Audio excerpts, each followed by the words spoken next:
네, 감사합니다. 예, 계시록 17장 4절 오전에 이어서 계속 들어가겠습니다. 17장 4절입니다. 그 여자는 자줏빛과 붉은빛 옷을 입고 금과 보석과 진주로 꾸미고 손에 금잔을 가졌는데 가증한 물건과 그의 음행에 더러운 것들이 가득하더라. 네, 아멘. 자 이제 17장 14절로 들어갑니다. 아니 4절입니다. 자, 그 여자는 이렇게 말씀합니다. 자, 그 여자는 이렇게 볼 수 있습니다. 17장 1절에서 말씀할 때는 많은 물 위에 앉은 큰 음녀, 그 다음에 17장 2절에서는 땅의 임금들과 땅에 관한 자들에게 음행하게 하였고, 그 다음에 음행의 포도주에 취하게 한 그 음녀를 가리키는 것입니다. 그 다음에 17장 3절 말씀에 의하면 붉은빛 짐승을 타고 나오는 그 음녀를 가리키는 것입니다. 똑같은 음녀이지만 1절과 2절과 3절에서 그 음녀의 특징을 이렇게 골고루 말씀하고 있는 것입니다. 자, 그런데 이 여자가 이제 다시 말하면 이것은 음녀 교회를 가리키는 겁니다. 자, 이 음녀 교회가 종교 의식 또는 종교 행사 때 그 종교 의식을 주관하고 나오는 지도자의 모습을 지금 가리키는 것입니다. 종교 의식 또는 종교 행사를 주관하고 나오는 그 지도자의 모습을 말하는 겁니다. 자, 그 여자는 자줏빛과 그 다음에 붉은빛 옷을 입고 나온다는 겁니다. 예, 그 여자는 음녀 교회가 자기네 나름대로 종교 의식을 향할 때 그 의식을 주관하는 지도자의 입는 옷이 자줏빛 옷이요 붉은빛 옷이라는 겁니다. 그래서 우리는 여기서 이제 하나의 어떤 그 교훈을 삼아야 됩니다. 왜냐하면 음료교회 지도자가 입는 옷이 이런 색깔이기 때문에 우리 기독교에서는 이런 색의 옷을 성의라고 합니다. 그것을 색깔을 잘 분별해야 되겠다는 얘기인 것입니다. 무슨 색깔로 가지 말고 자줏빛이나 붉은빛 쪽으로 가게 되면 혹시 음녀 흉내를 내는 결과도 되기 때문인 것입니다. 자, 그 다음에 또 이제 어떤 일을 하냐면 금과 보석과 진주로 이렇게 합니다. 금과 보석과 그 다음에 진주로 뭐 했다? 꾸미고 나온다 이렇게 말씀합니다. 꾸미고 나온답니다. 자, 금을 가지고 보석을 가지고 진주를 가지고 한껏 꾸미고 나와서 종교 의식을 주관하는 지도자의 모습을 보여주고 있는 것입니다. 자, 그러면 이건 뭘 가리키냐면 그 종교 행사를 하는 지도자의 자기 영화를 뜻하는 겁니다. 자기 영화. 그러면 자기 영화라는 말씀은 요한계시록 18장 7절에서 자기 영화라는 말씀이 나옵니다. 그가 어떻게 자기를 영화롭게 하였으며 사치하였든지 그만큼 고난으로 애통으로 갚아주라. 그가 마음에 말하기를 나는 여왕으로 앉은 자요 과부가 아니라 결단코 애통을 당하지 아니하리라 하니. 예, 사치가 다 자기 영화라는 것입니다. 그래서 이렇게 금과 보석과 진주로 잔뜩 꾸미고 나온다는 겁니다. 그럼 우리도 여기서 이제 하나의 교훈을 또 볼 수 있으면 우리도 어떤 예배를 주관하거나 또 뭐 어떤 찬양 인도를 하거나 뭐 설교를 뭐 초빙 받았다든가 이런 걸 할 때 우리 기독교에서도 너무 지나치게 어떤 금은 보석이나 뭐 액세서리 이런 걸 갖고 너무 치장하는 것도 옳지 않다는 얘기인 것입니다. 예, 왜? 자기 영화로 갈 수 있기 때문이라는 것이죠. 그래서 저는 은혜 시대 때 그 찬양 단장을 맡아서 그 중고등부 청년부 연합 찬양대 그 대장을 맡은 적이 있습니다. 그런데 이제 그 대장들을 모아서 교육을 시키는 프로그램이 있습니다. 근데 그 프로그램에서 그분이 이거를 알았는지 어쨌는지 모르겠지만 그 이렇게 찬양 단원이라든가 찬양 단장이라든가 이런 사람들에게 이 주의를 주더라고요. 너무 지나친 화려한 옷을 입는다든지 또 막 이렇게 뭐 이런 걸로 막 치렁치렁 들고 이렇게 하고 나오는 것은 절대로 바람직하지 않다는 것입니다. 왜냐하면 예배하거나 찬양하는 사람들의 모든 포인트는 다 하나님께 맞춰져야 되는데 앞에서 있는 사람이 너무 그렇게 화려하게 꾸미고 나오니까 사람들의 시선이 그 인도하는 자의 액세서리에 간다는 얘기인 것이죠. 야, 참 너무 화려하겠구나. 저건 얼마짜리일까? 어디 메이커일까? 어디 브랜드일까? 이런 것들로 어떤 하나님을 향한 그 집중력을 회방할 수 있다는 얘기인 것이죠. 그래서 우리는 여기서 음료교회가 이렇게 나오고 있기 때문에 흉내를 내서는 안 된다는 차원도 있지만 또 모든 예배나 찬양이나 어떠한 일이 하나님께만 집중될 수 있도록 자기 자신은 간소화시키는 게 좋다는 얘기인 것입니다. 예, 그래서 우리가 이거를 특별히 이제 여종들은 좀 그런 거에 어떤 좀 예민한 반응을 보일 수 있거든요. 좀 너무 밋밋하지 않은가? 그래서 뭐 하나 달기도 해보고 이렇게 되어지는데 자기는 점점 간소화한 것이 좋고 모든 시선과 모든 관심은 다 받으시는 하나님께 집중할 수 있도록 나는 그냥 통로만 되어드리는 이걸로 만족하는 게 좀 더 이상적일 것 같습니다. 예, 그래서 이렇게 꾸미고 나오는데 이건 결국 자기 영화에 불과하다는 것을 알려주고 있는 것입니다. 자, 그 다음에 손에는 뭘 가졌더라? 금잔을 가졌다는 겁니다. 금잔. 예, 금잔을 가지고 나온다는 겁니다. 자, 그런데 이 금잔 안에는 음행과 그 다음에 더러운 것들이 아주 가득하더라 이렇게 말씀합니다.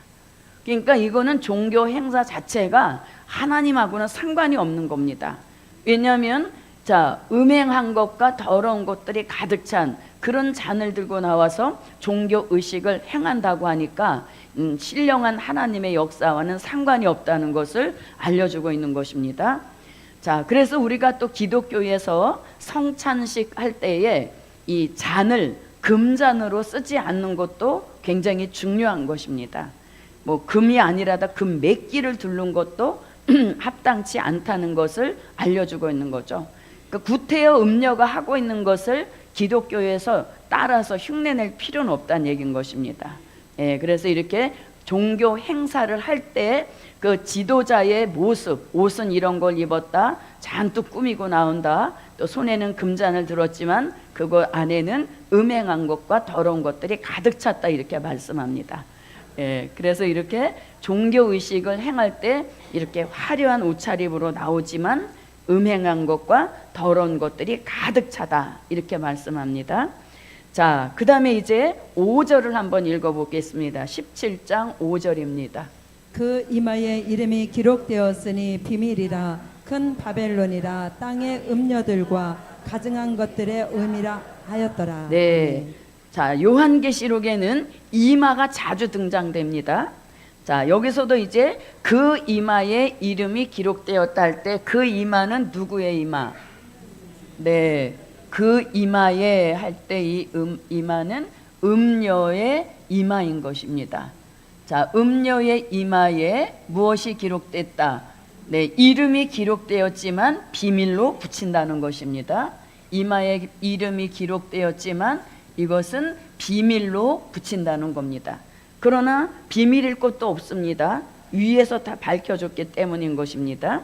4절에서 자, 이마에 이름이 기록되었으니 비밀이라 큰 바벨론이라 이렇게 말씀합니다. 큰 바벨론. 그러니까 조직이 세계적인 조직이라는 것을 또 알려주고 있고 이 바벨은 결국 귀신의 처소란 뜻인 겁니다. 그래서 이들은 결국 뭐 화려하고 큰 조직으로 나오지만 귀신의 처소에 불과한 단체라는 것을 알려주고 있는 것입니다.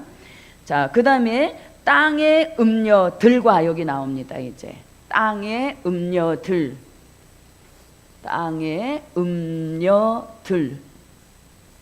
그러면 큰 음료가 되게 된 동기가 누가 있기 때문에, 그들을 추종하고 나오는 음료들이 있기 때문에 큰 음료가 될 수밖에 없다는 얘기인 것이죠. 그래서 이것은 큰 음료를 추종하고 나오는 세력들이 많다.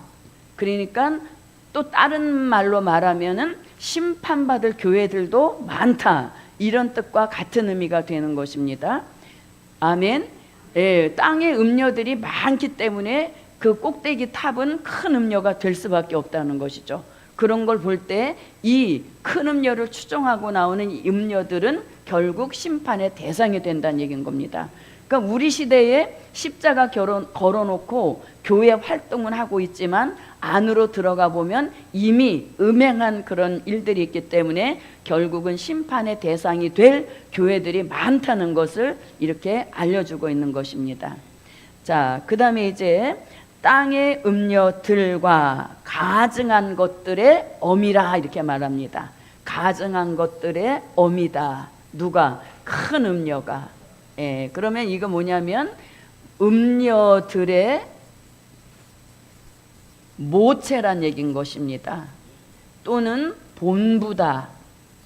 또는 중심체다. 이렇게 볼 수 있다는 것입니다.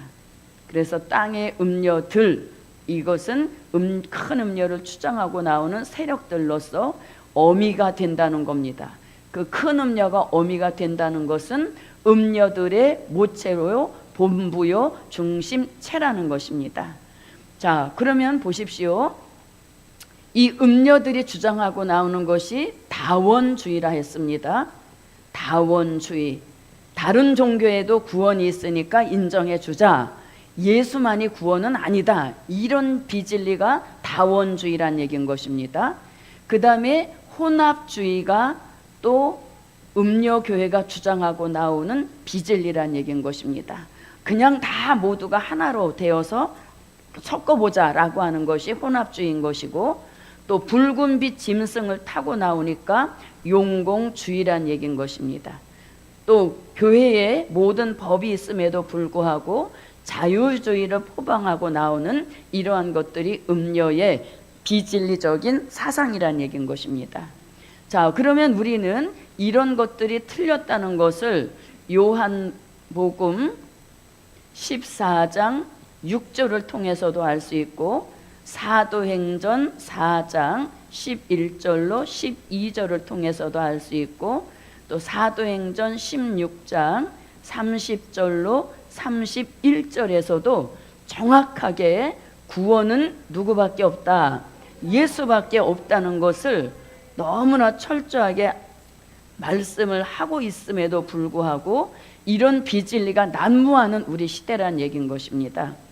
자, 마태복음 1장 18절로 21절에서도 예수 이름 그 뜻 자체가 이는 저가 자기 백성을 저희 죄에서 구원할 자이심이라. 그래서 구원은 오직 예수밖에 없다는 것을 구구절절 말씀해 주고 있는 것입니다.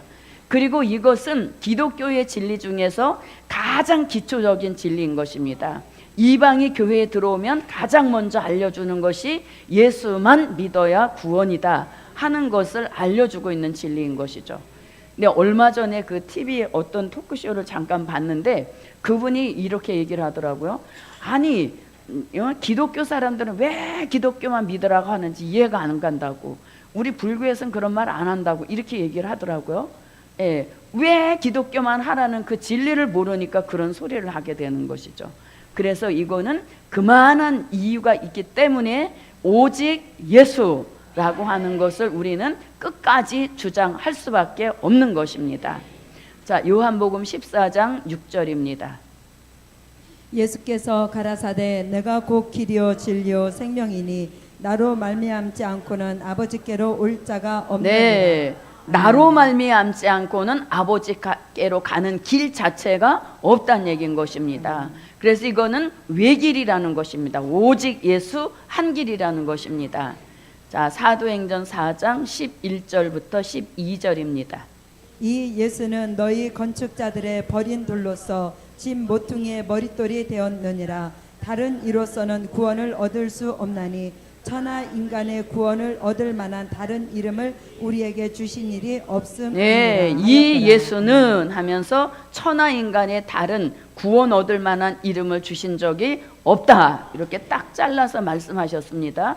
자, 사도행전 16장입니다. 저희를 데리고 나가 가로되 선생들아 내가 어떻게 하여야 구원을 얻으리까 하거늘 가로되 주 예수를 믿으라 그리하면 너와 내 집이 구원을 얻으리라 네, 하고. 자 30절에서 내가 어떻게 해야 구원을 얻으리까 하고 질문하니까 바로 즉답을 줍니다. 뭐라고? 주 예수만 믿으라는 것입니다. 그래야 너와 내 가정이 구원에 이른다. 너무 정확한 해답입니다.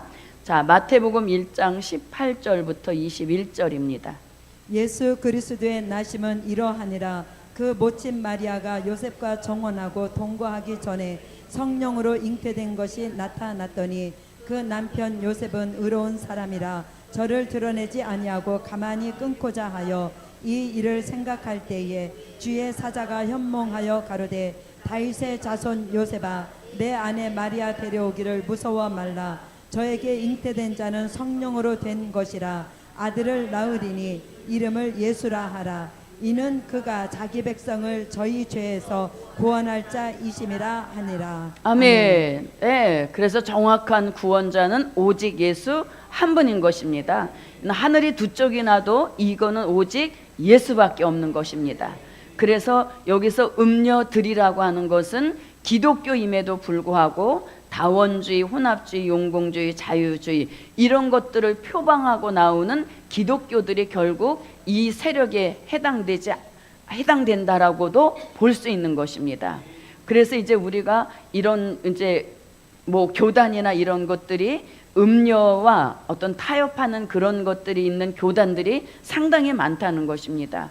근데 그런 얘기를 하면 부담을 갖고 또 그런 얘기를 하는 것이 굉장히 이렇게 좀 껄끄러워서 좀 부담스러워 하는 분들도 계시지만 어떻든 음녀라는 정체가 확인이 되었다면 우리는 거기서 나오는 역사를 받아야 되는 것입니다. 그래서 요한계시록 18장 4절에서 내 백성아 거기서 나와 그의 받을 재앙들을 받지 말라. 그러니까 동참하지 말라는 것입니다. 그래서 내가 직접 음녀 활동을 하지 않아도 내가 소속된 교단이라든가 내가 소속되어 있는 어떤 단체가 이 음녀와 결탁이 되어 있다면 거기서 즉시 나오라는 것입니다. 그래야 구별된 오직 예수라고 하는 이런 기독교의 진리 안에 거하여서 구원에 이르게 되는 축복인 것입니다. 자, 계시록 18장 4절입니다. 또 내가 들으니 하늘로서 다른 음성이 나서 가로되 내 백성아 거기서 나와 그의 죄에 참여하지 말고 그의 받을 재앙들을 받지 말라. 아멘. 네, 그런데 또 이렇게 말씀하시는 분들도 있어요. 이렇게 이제 음녀들에 대한 얘기를 하면 그 이제 그 WCC에 가입된 교단들을 밝혀라 뭐 이렇게도 말씀하시는데 그것까지 밝히기엔 좀 그렇고 제가 안 해도 알아볼 방법들은 다양하게 있는 것입니다. 그래서 본인들이 자기에 대한 어떤 그런 것들을 검증해 볼 필요가 있다는 얘기인 것입니다. 무심코 가입된 교단이 그런 교단이 될 수도 있다는 얘기인 것이죠. 그래서 우리는 이런 것들에 대한 분별을 바로 해서 본의 아니게 동참죄 짓는 그런 일들은 일어나서는 안 될 것입니다. 자, 이제 보십시오. 자, 가증한 것들의 어미라 하였더라 이렇게 말씀합니다. 그러니까 가장 중심체가 아까 계시록 17장 4절 같이 종교 행사를 그런 식으로 하는 그 단체가 어미의 역할을 한다는 얘기인 것입니다. 자, 그 다음에 이제 6절을 읽어보겠습니다. 17장 6절입니다. 또 내가 보매 이 여자가 성도들의 피와 예수의 증인들의 피에 취한지라 내가 그 여자를 보고 기이 여기고 크게 기이 여기니. 네. 자, 이제 또 내가 보매 이 여자가 계속 이제 음녀, 큰 음녀에 대한 말씀인 것입니다. 이 여자가 할 때, 자, 이 여자가 하는 것은 큰 음녀인 것입니다. 자, 큰 음료는 누구라고 말씀을 드렸습니다. 자, 이 큰 음료가 성도들의 피와 이렇게 말씀합니다. 이 큰 음료로 인하여서 이 큰 음료가 성도들의 피와 그 다음에 예수의 증인들의 피에 뭐해 있대? 취해 있다는 겁니다.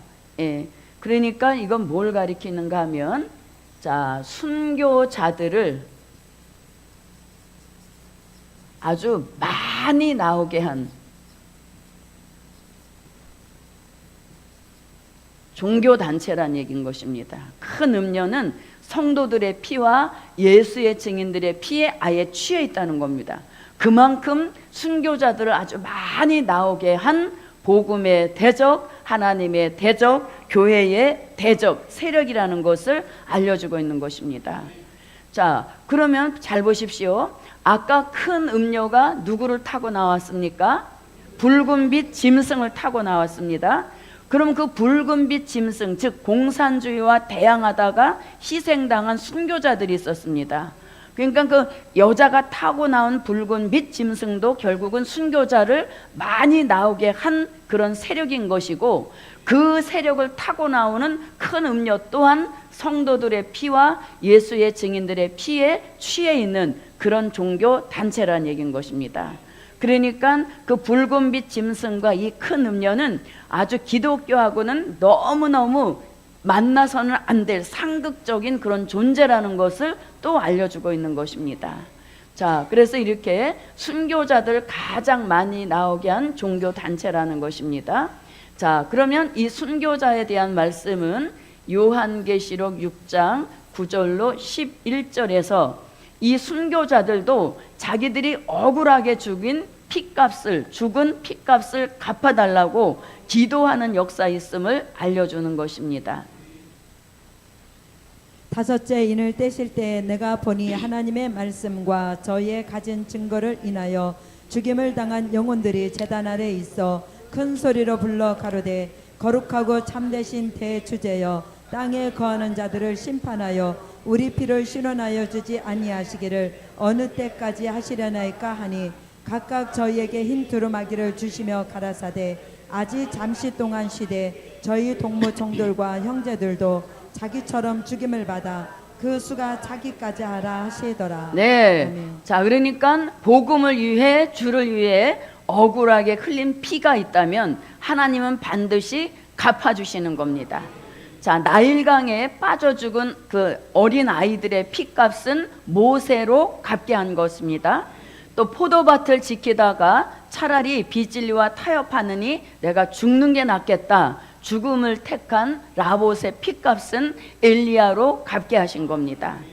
자, 이와 같이 자, 그 다음에 또 순교한 스데반의 피값은 바울로 갚게 하셨듯이 항상 복음을 위하여 억울하게 흘린 피는 갚아주신 역사를 볼 수 있는 겁니다. 그러면 여기에 기록된 성도들의 피와 예수의 증인들의 피에 이 피값은 누구로 갚게 하는가? 요한계시록 7장 1절로 4절 같이 하나님의 입맞은 종들로 하여금 이 억울하게 흘린 순교자들의 피값을 갚게 하시는 겁니다. 그래서 지금 천천만 순교자들은 자기의 피값을 갚아줄 종들이 누군지 알고 있는 겁니다. 자, 그럼 보십시오. 이렇게 이미 순교한 이 순교자들, 즉 성도들의 피, 예수의 증인들의 피, 이 피를 흘린 이런 사람들은 히브리서 11장 35절부터 40절에 해당되는 순교자들인 것입니다. 그럼 이들은 결국 천국 복음과 된 일의 말씀과 그 다음에 초림의 주를 증거하다가 피를 흘린 순교자들인 것입니다. 그러면 천국 복음을 전하고 된 일의 말씀을 전하고 초림의 주를 전하다 순교했다면 그 순교의 그 피값도 천국 복음 된 일의 말씀 증거하는 종들로 갚게 해야 되는데, 여기선 그렇지 않고 될 일의 말씀, 영원한 복음을 증거하는 하나님의 입맞은 종들로 갚게 하시는 역사입니다. 그래서 순교자들은 빨리 이 종들의 수가 채워져서 자기들의 핏값을 갚을 때가 되면 자신들은 첫째 부활로 살아날 것을 알고 있다는 얘기인 것입니다. 자, 그럼 한번 말씀 읽어보겠습니다. 히브리서 11장 35절부터 40절입니다.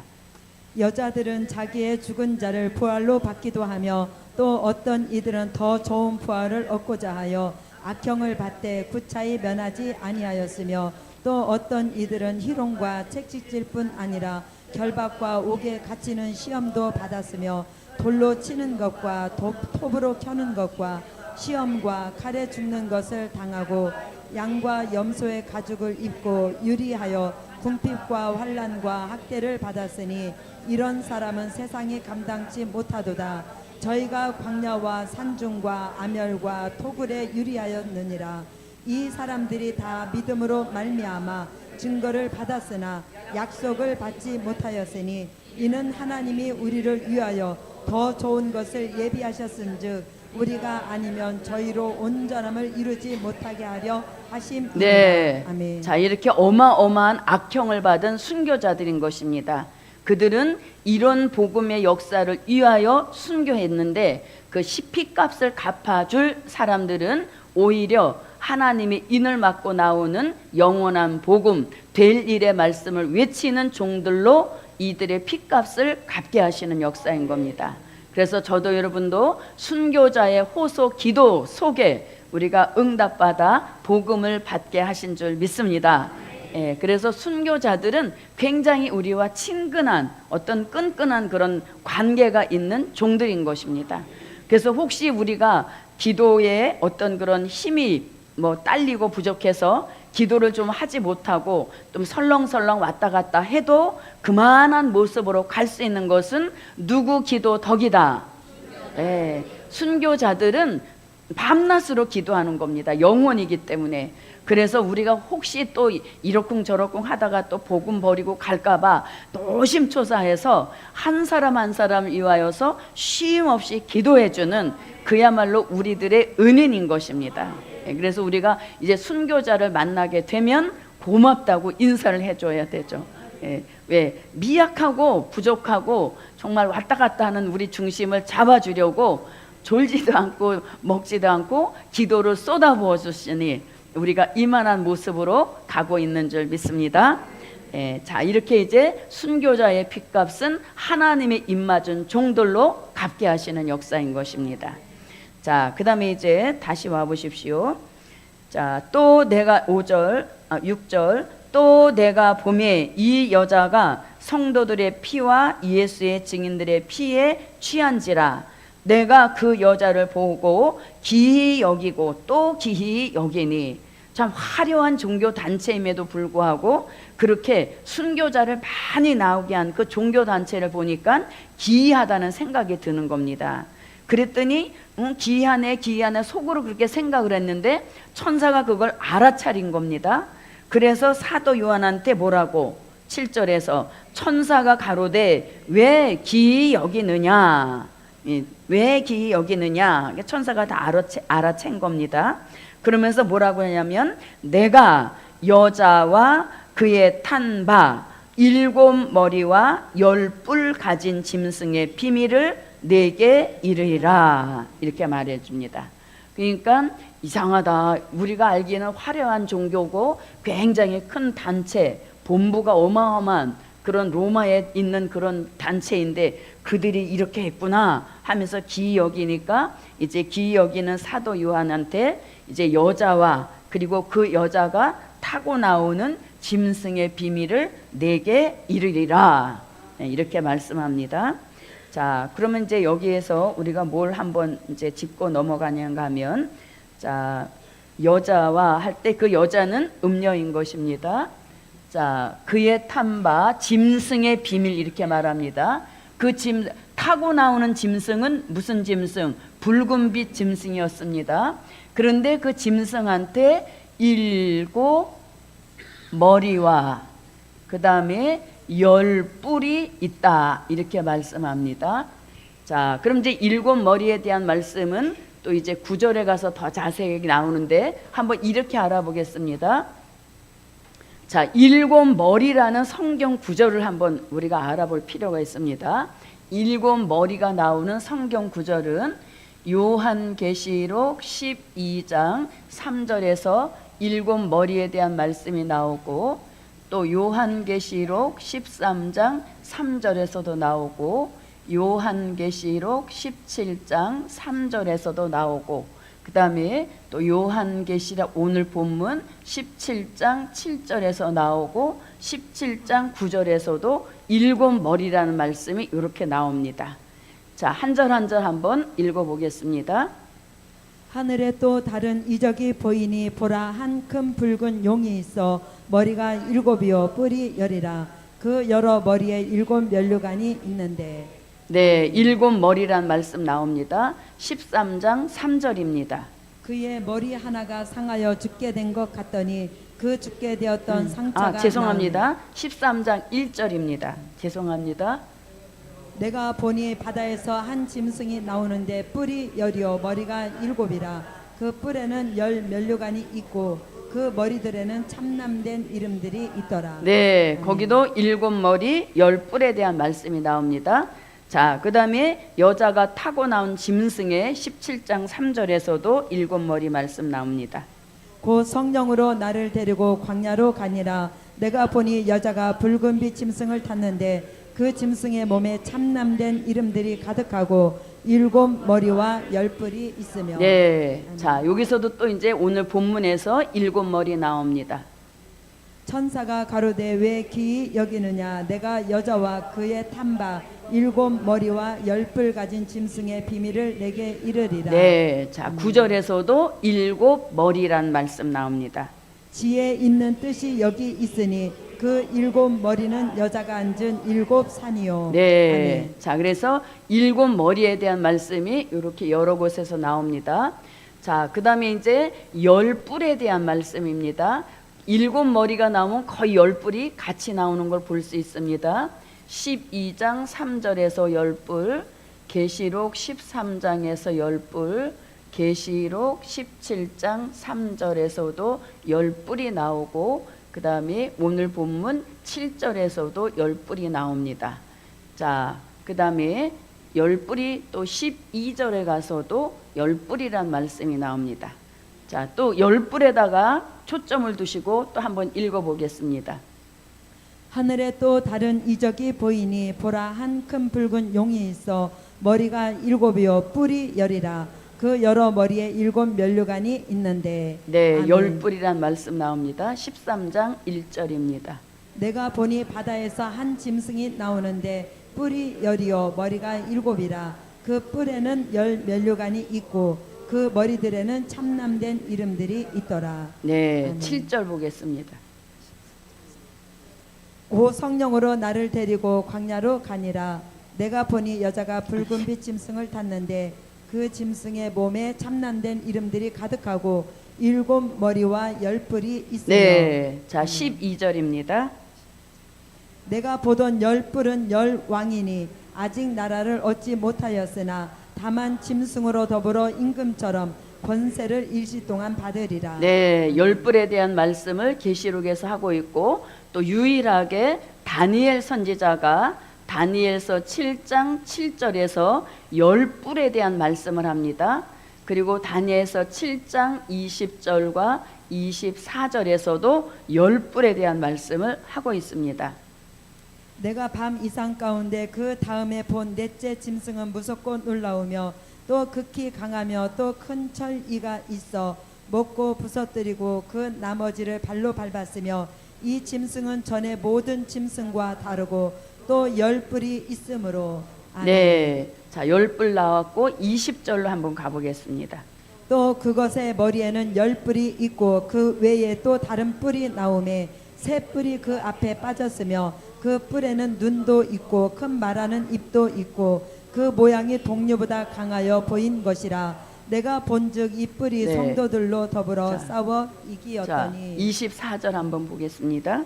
그 열 뿔은 이 나라에서 일어날 열 왕이요 그 후에 또 하나가 일어나리니 그는 먼저 있던 자들과 다르고 또 새 왕을 복종시킬 것이며. 네, 아멘. 그래서 선지자 중에는 유일하게 다니엘 선지자가 열뿔에 대한 말씀을 하고 24절에서 열뿔은 열왕이니 하면서 열뿔이 10개의 나라 하나씩 받아 나올 것을 말씀하고 있습니다.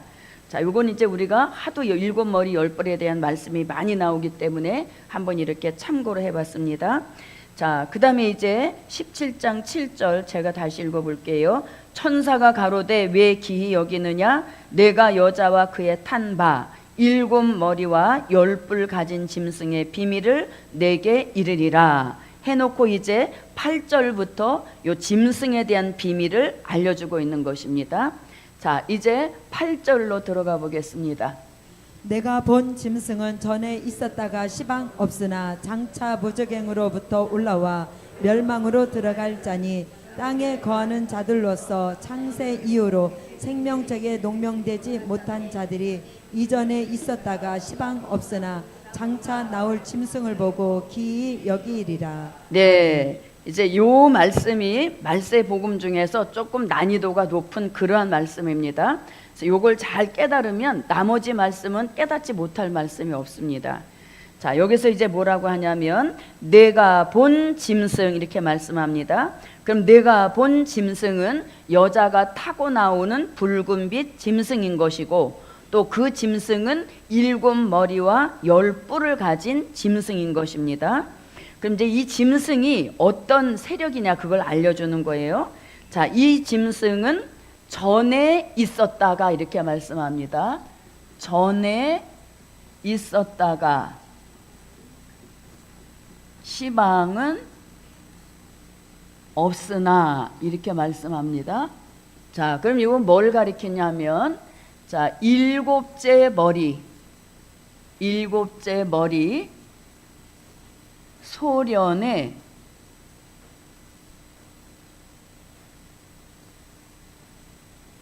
소련의 등장과 멸망을 패망이라고도 합니다.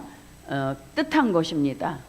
그래서 전에 있었다라고 하는 것은 소련의 7째 머리 소련의 등장을 뜻하는 겁니다.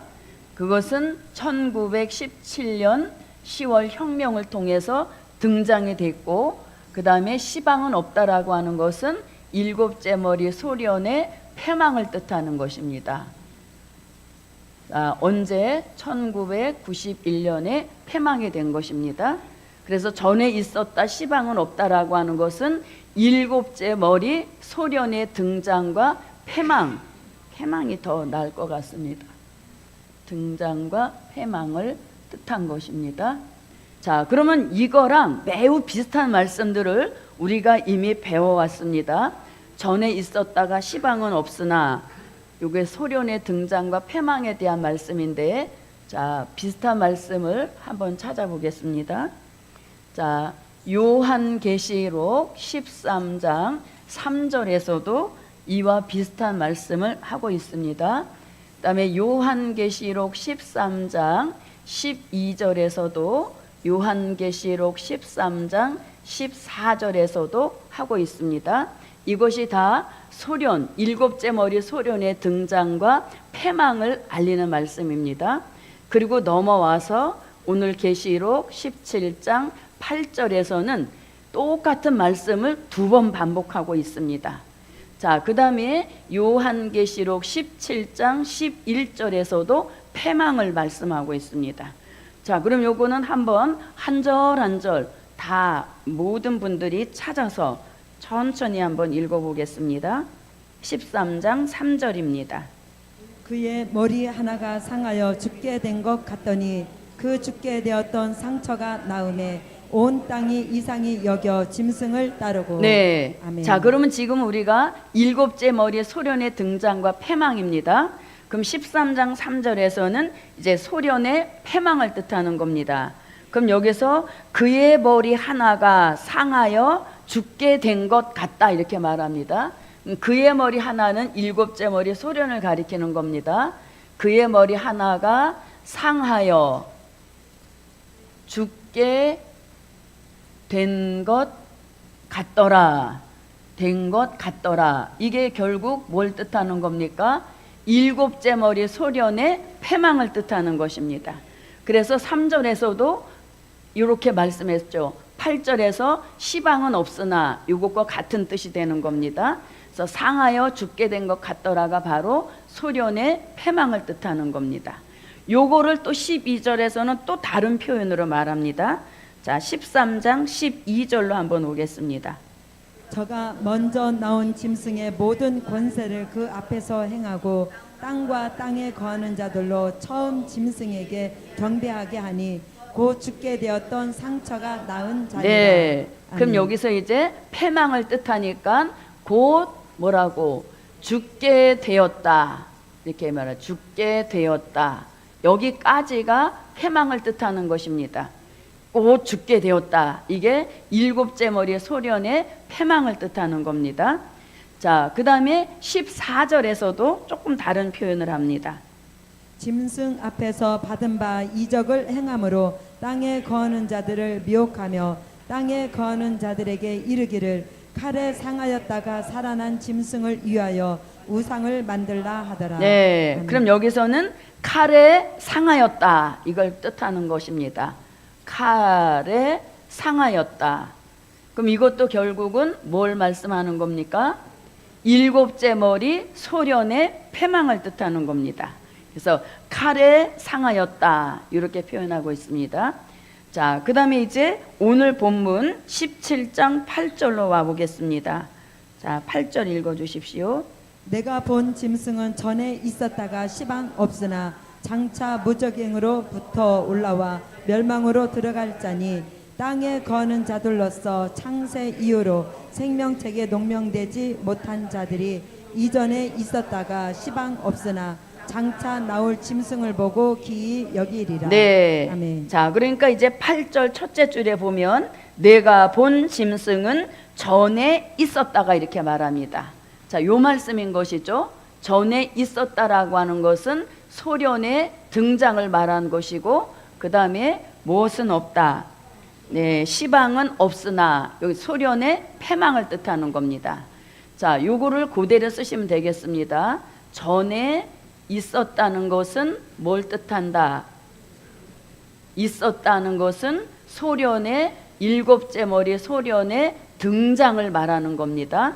그러나 시방은 없다 이렇게 말합니다. 그러면 이건 뭘 가리킨다고? 네, 일곱째 머리 소련의 패망을 뜻하는 겁니다. 자, 보십시오. 자, 있었다가 시방 없다 이렇게 말했습니다. 자, 그 다음에 밑으로 쭉 내려와서 자, 생명책에 농명되지 못한 자들은 이전에 있었다가 시방은 없으나 똑같은 말을 두 번 하고 있죠. 네, 이전에 있었다는 것은 또 뭐예요? 소련의 등장을 뜻하는 거죠. 그리고 시방은 없다, 패망을 뜻하는 겁니다. 그래서 8절에서는 요거를 두 번을 반복하고 있는 겁니다.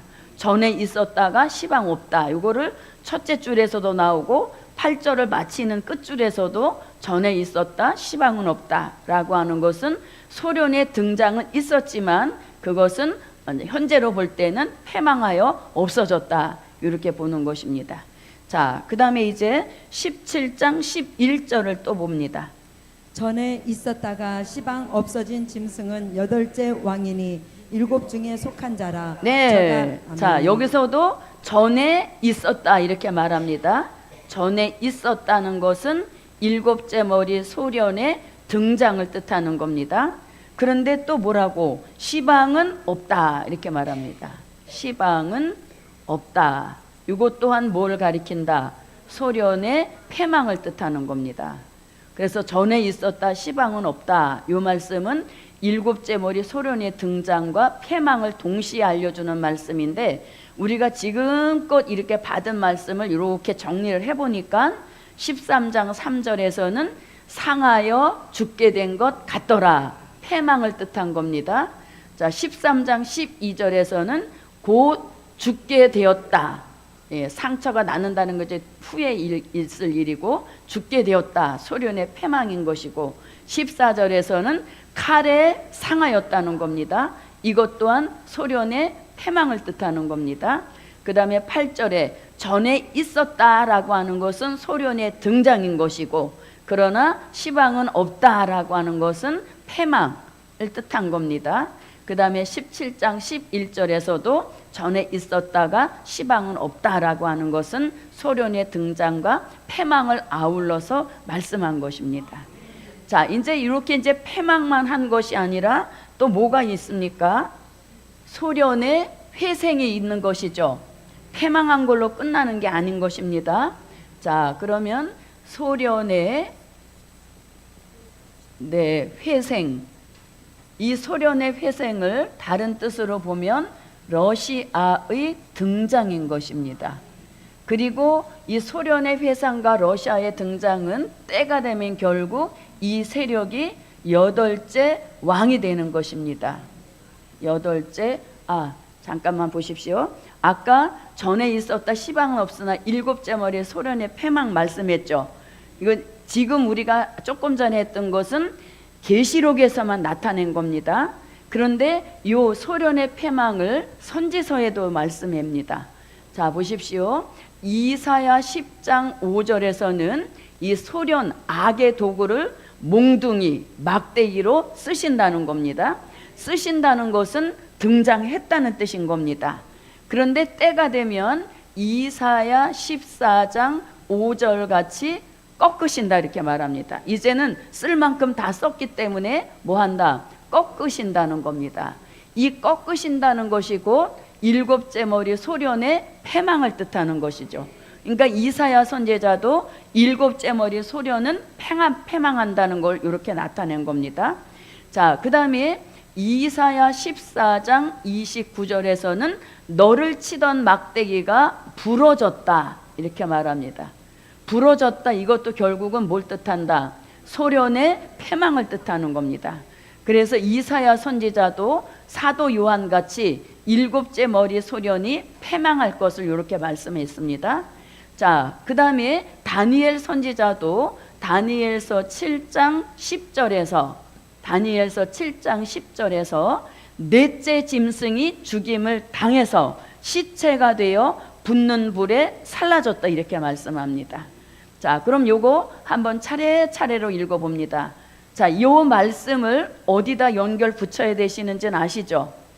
예, 아까 여기 소련의 등장과 패망 계시록을 쭉 말씀드렸죠. 그 밑에다가 요걸 넣어야 되는 겁니다. 제가 깜빡하고 그냥 넘어왔는데 요 말씀이 아까 계시록 쭉 나왔던 그 말씀에다가 요거를 그 밑으로 넣어야 되는 겁니다. 자, 그러면 이사야 10장 5절을 한번 보겠습니다. 화 있을진저 아스르 사람이여 그는 나의 진노의 막대기요 그 손의 몽둥이는 나의 분하니라. 네, 아멘. 역사적 배경으로 보면 아스르를 들어서 악의 몽둥이로 쓰셨지만 오늘날 조명해 볼 때는 그것은 7째 머리 소련으로 보는 것이 합당한 것입니다. 왜냐하면 선지서의 예언이기 때문인 것입니다. 자, 14장 5절입니다. 여호와께서 악인의 몽둥이와 패권자의 홀을 꺾으셨도다. 아멘. 네, 꺾으셨다는 겁니다. 쓰실 만큼 쓰신 후에. 자, 14장 29절입니다. 블레셋 온 땅이여 너를 치던 막대기가 부러졌다고 기뻐하지 말라.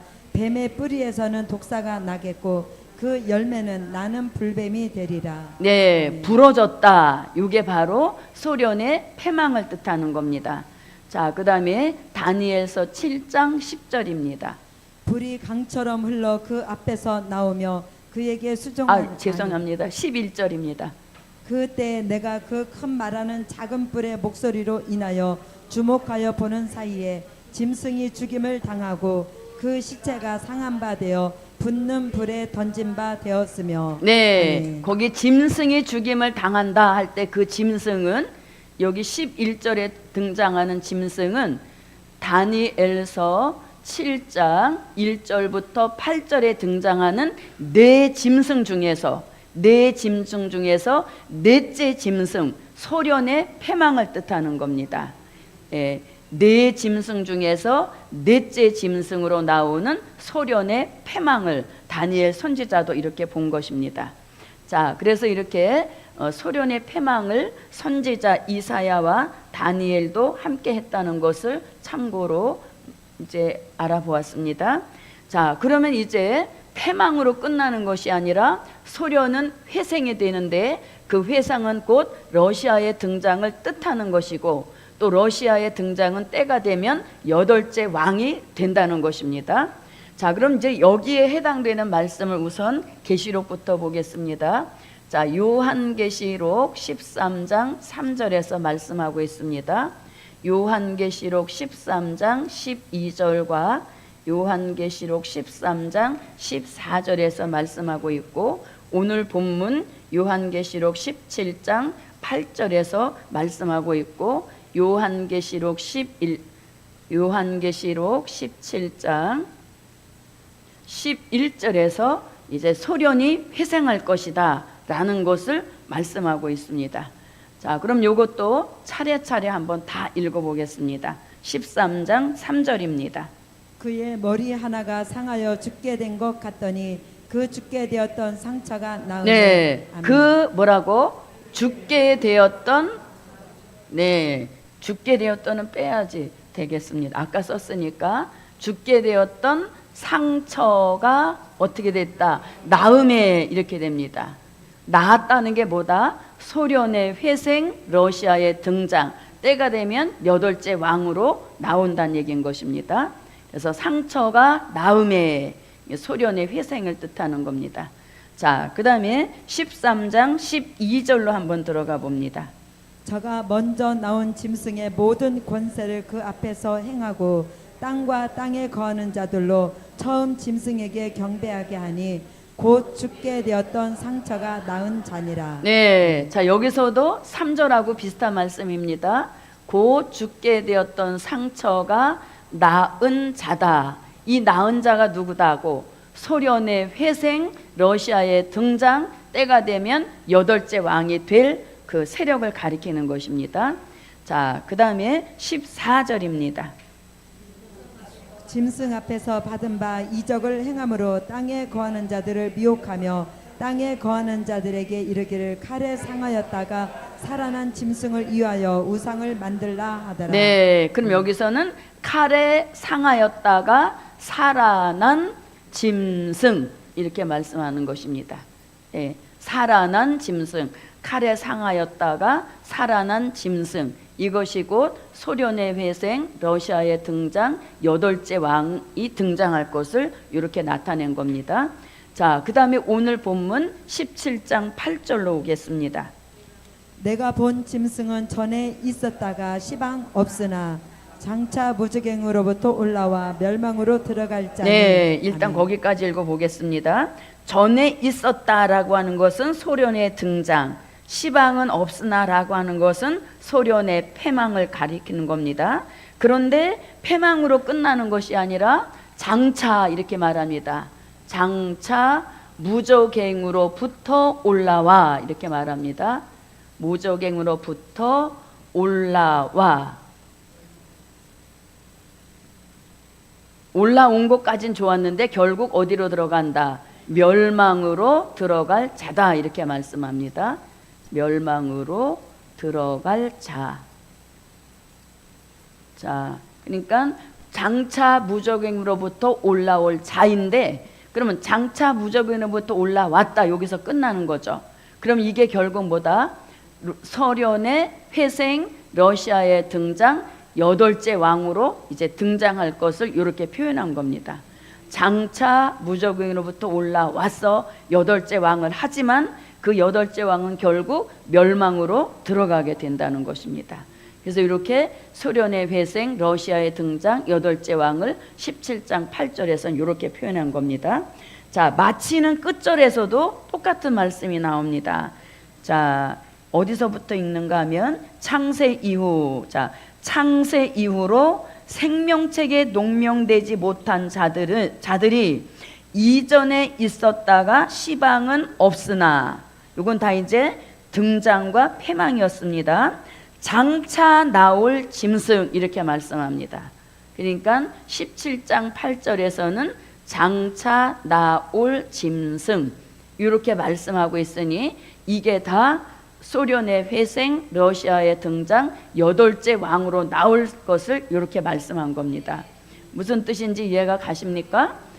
장차 무적행으로부터 올라올 자요, 그걸 또 한번 장차 나올 짐승이다 이렇게 말씀합니다.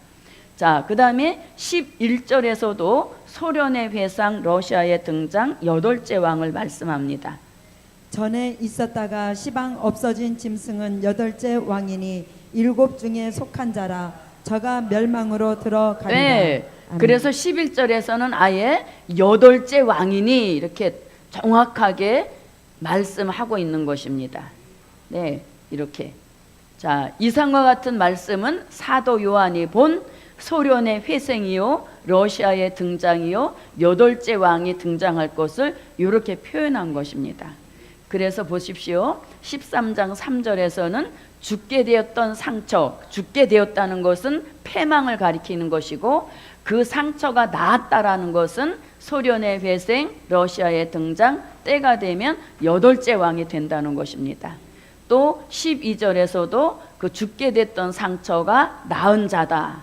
그 다음에 14절에서도 칼에 상하였다는 것은 패망을 뜻하는 것이고, 살아난 짐승이 곧 회생이요, 등장이요, 8째 왕이란 얘기인 것입니다.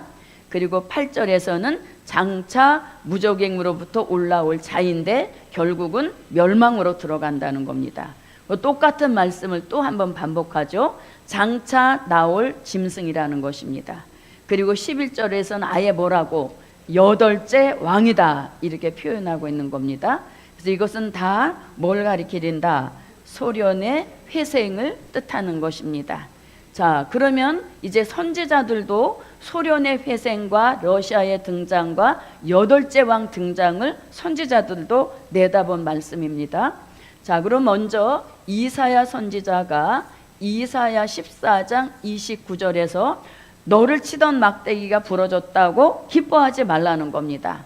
그 뿌리에서는 뭐가 난다? 독사와 불뱀이 날 것이다 이렇게 말씀합니다. 자, 그 다음에 이사야 30장 6절에서도 남방 짐승에 관한 경고라 하면서 남방 짐승이 나귀에다가 재물을 싣고 독사와 불뱀이 나오는 곳으로 갔더라 이렇게 말씀하고 있습니다. 이게 이사야 선지자가 본 8째 왕의 등장을 뜻하는 것입니다. 그런가 하면 다니엘 선지자도 다니엘서 7장에서 작은 뿔이라고 말씀합니다.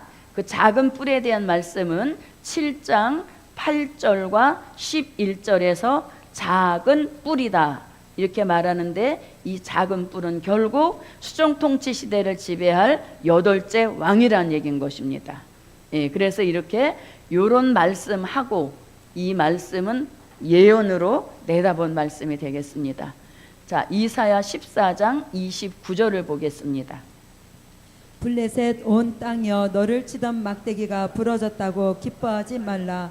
뱀의 뿌리에서는 독사가 나겠고 그 열매는 나는 불뱀이 되리라. 네, 독사와 불뱀 등장이 결국 8째 왕으로 나타나서 어마어마하게 지독한 그 세월을 끌고 갈 것을 말씀합니다.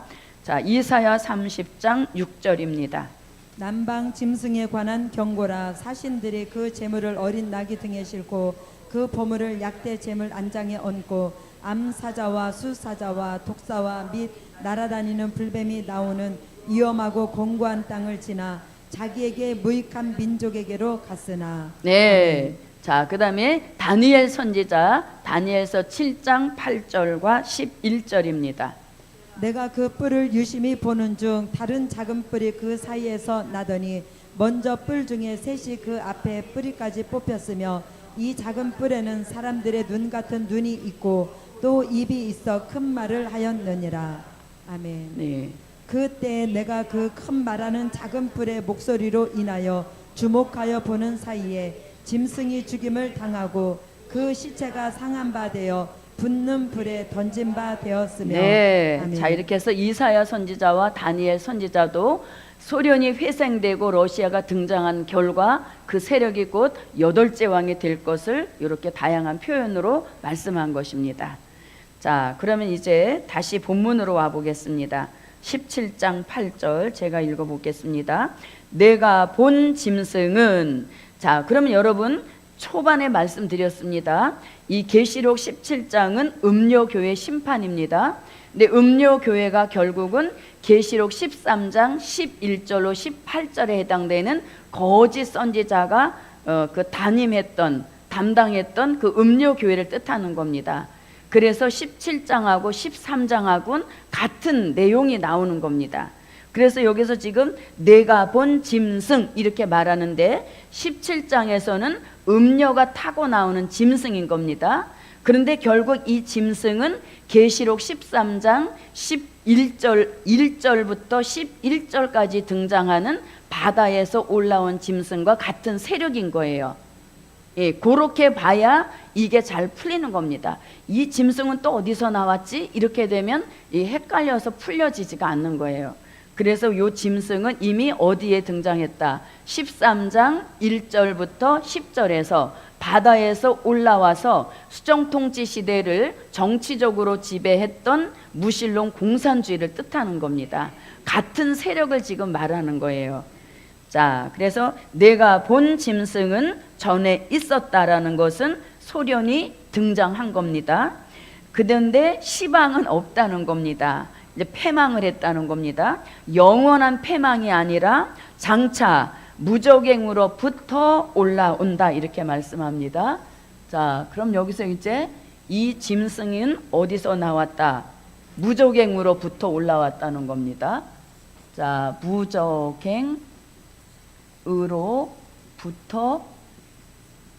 올라온 짐승이라는 겁니다. 그러면 무적행으로부터 올라왔다는 이 말씀을 찾아보려면 요한계시록 9장 1절부터 3절을 가보면 무적행이 열렸을 때 그 무적행으로부터 연기를 타고 나오는 누가 있었습니까? 황충이가 있었습니다. 황충이가 결국은 뭐가 된다? 8째 왕이 되는 것을 알 수 있다는 얘기인 것입니다. 자, 계시록 9장 1절부터 3절입니다. 다섯째 천사가 나팔을 불매 내가 보니 하늘에서 땅에 떨어진 별 하나가 있는데 저가 무적행의 열쇠를 받았더라. 저가 무적행을 여니 그 구멍에서 큰 풀무의 연기 같은 연기가 올라오매 해와 공기가 그 구멍의 연기로 인하여 어두워지며 또 황충이 연기 가운데로부터 땅 위에 나오매 저희가 땅에 있는 전갈의 권세와 같은 권세를 받았더라. 아멘. 네, 자, 무적행으로부터 올라온 짐승이 결국 그 정체는 황충이란 이야기인 겁니다. 그런데 이 황충이도 요한계시록 9장 11절에 보니까 그들도 조직이 있어서 황충이 가운데서도 누가 있다? 임금, 최고 탑이 있다는 것입니다. 그 세력이 결국은 8째 왕이 되는 세력과 동일하다는 것을 알려주고 있는 것입니다. 자, 계시록 9장 11절입니다. 저희에게 임금이 있으니 무적행의 사자라. 히브리 음으로 이름은 아바돈이요 헬라 음으로 이름은 아볼론이더라. 네. 자, 그래서 황충이 중에서도 임금이 있으니 이 임금이 결국은 수정통치 시대에 들어가면 8째 왕으로 활동하는 그런 역사 있음을 알려주는 것입니다. 자, 그 다음에 이제 다시 8절로 와보십시오. 자, 장차 무적행으로부터 올라왔는데 계속 존재하는 것이 아니라 뭘 한다? 멸망으로 들어갈 자다 이렇게 말씀합니다. 멸망으로 들어갈 자다. 그러면 이 멸망으로 들어간다는 똑같은 말씀이 요한계시록 17장 11절에서 말씀하고 있습니다. 자, 11절 읽어주십시오. 전에 있었다가 시방 없어진 짐승은 8째 왕이니 7 중에 속한 자라. 저가 멸망으로 들어가리라. 네, 아멘. 그러니까 8절에서 말씀한 무적행으로부터 올라온 짐승 곧 황충이의 임금은 누구와 똑같다?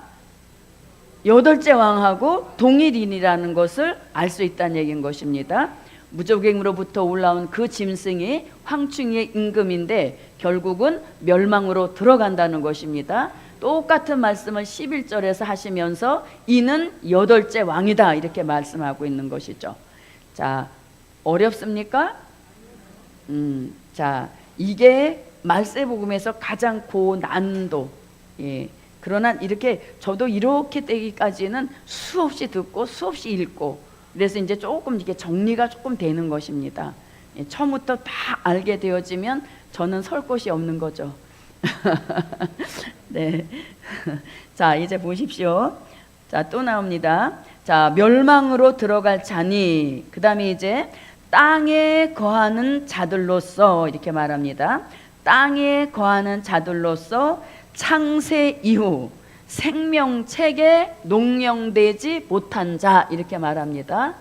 생명책에 농명되지 못한 자, 이들이 뭘 한다는 얘기입니까? 자, 생명되지 못한 자들이 이전에 있었다가 시방 없으나 장차 나올 짐승, 이 장차 나올 짐승이 결국 여덟째 왕이란 얘기인 것이죠. 그 여덟째 왕을 보고 기히 여기리라 이렇게 말합니다. 그러니까 결국 생명책에 농명되지 못한 자는 여덟째 왕의 통치 속에 들어간다, 이 말씀하고 같은 의미가 되는 것입니다. 여덟째 왕의 통치 안에 들어간다는 겁니다. 요거랑 똑같은 말씀이 어디서 나왔냐면 요한계시록 13장 8절에서도 같은 말씀입니다. 이게 같은 말씀이에요. 자, 요한계시록 13장 8절입니다. 죽임을 당한 어린 양의 생명책에 창세 이후로 농명되지 못하고 이 땅에 사는 자들은 다 짐승에게 경배하리라. 예, 다 짐승에게 경배한다 그랬죠. 그럼 요 짐승이 결국 누구란 얘기? 여덟째 왕이란 얘기인 것이죠. 예, 지금 13장 8절에서 죽임을 당한 어린 양의 생명책에 창세 이후로 농명되지 못하고 이 땅에 사는 자들, 즉 수정통치 시대에 들어간 사람들은 다 짐승에게 경배한다는 거죠. 그 짐승은 결국 수정통치 시대를 지배하는 여덟째 왕을 뜻하는 것입니다. 아멘. 재미가 별로예요. 빨리 넘어가야 되겠습니다. 자, 그래서 결국 같은 의미가 되는 겁니다. 네, 자, 그럼 다시 17장 8절로 와 보십시오. 자, 17장 8절에서 이제 또 뭐라고 하냐면, 자, 생명책에 농명되지 못한 자들은 이전에 있었다가 시방 없으나 장차 나올 자, 그 장차 나올 자가 결국 누구라고? 여덟째 왕이란 얘기예요. 그 여덟째 왕 짐승을 보고 기이 여긴다는 겁니다. 자, 그러면 생명책이란 말씀이 나왔습니다. 자, 생명책에 대한 말씀이 유난히 계시록에 많이 몰려 있습니다. 자, 출애굽기 32장 32절로 33절에서도 나오고 요한계시록 3장 4절부터 5절에서도 나오고 또 요한계시록 20장 12절과 15절에서 나오고 요한계시록 21장 27절에서도 나옵니다. 물론 두 구절은 빼놨죠. 어느 구절하고 어느 구절?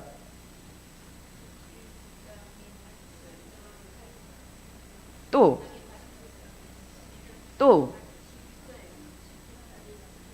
자, 그렇지. 요거하고 요거는 빼놓은 겁니다. 왜냐하면 이미 썼기 때문인 것이죠. 예, 그래서 여기다가 요것도 넣어놓으면 좋지만 여기 이미 썼기 때문에 요건 빼놓은 거예요. 근데 여러분들이 보기 편하시려면 여기다가 써놓으시면 되죠. 무슨 말씀인지 이해가 갔습니까? 예. 자, 그러면 요 말씀부터 한번 읽어보겠습니다.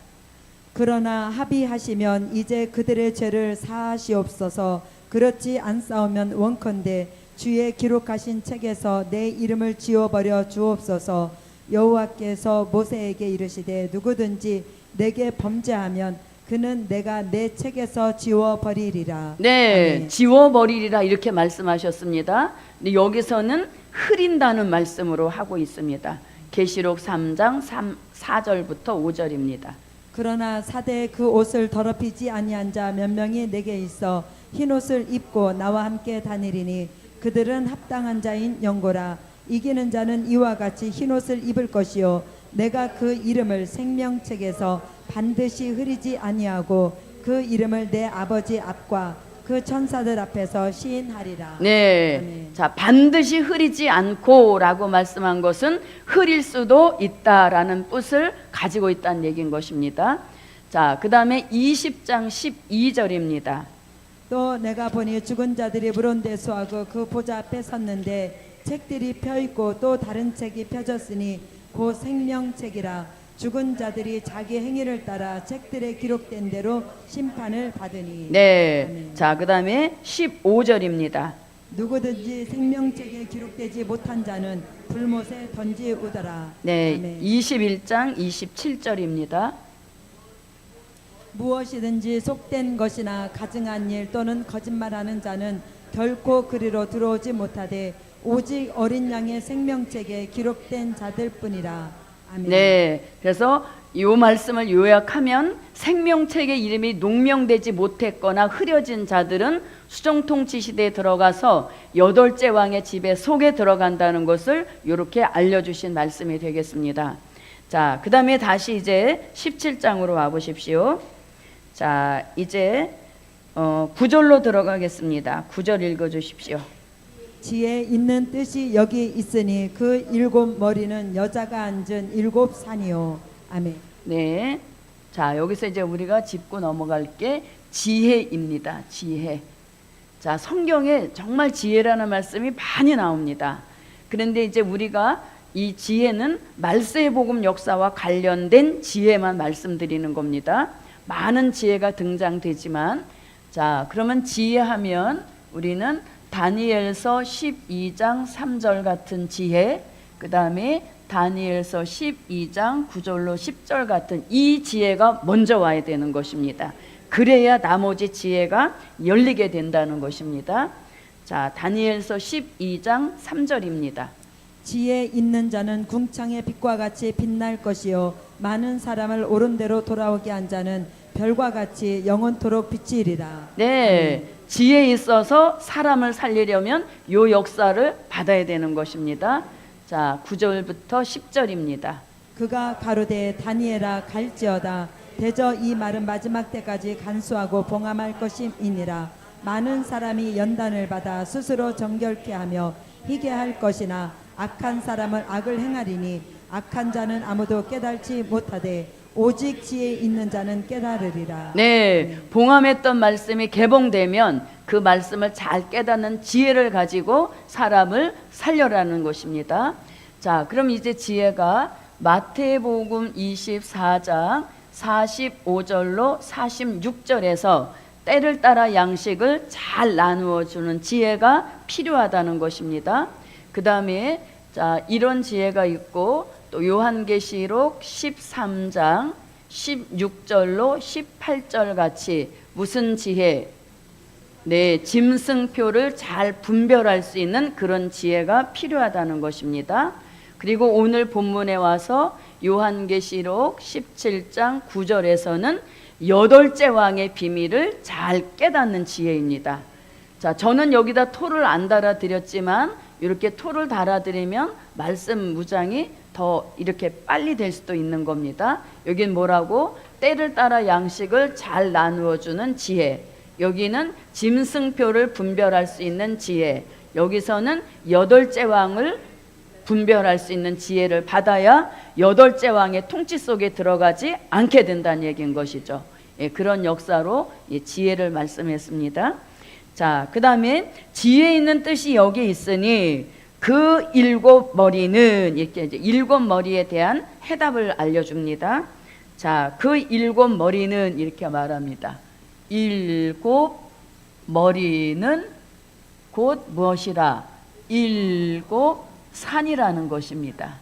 그런데 이 일곱 산은 또 무엇이라? 일곱 왕이라 이렇게 말합니다. 보세요. 자, 9절로 10절을 연결해 읽어보겠습니다.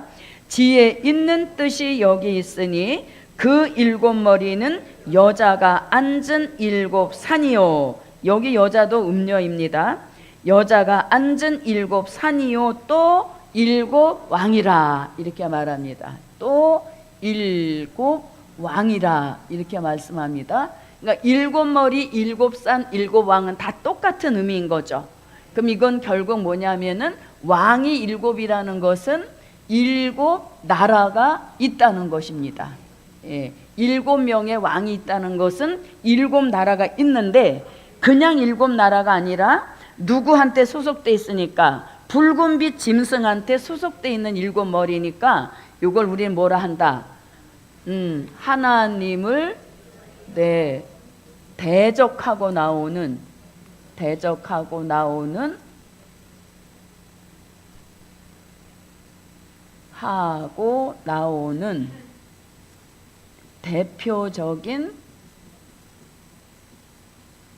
7나라를 뜻하는 겁니다. 예, 그래서 7머리는 7산이요 7왕이라. 왕이 7명이 있다는 것은 7나라인데 그냥 나라가 아니라 붉은빛 짐승한테 소속이 되어 있기 때문에 하나님을 대적하고 나오는 대표적인 7나라라는 것입니다. 자, 그럼 불러보십시오. 자, 애굽, 그 다음에 아수르,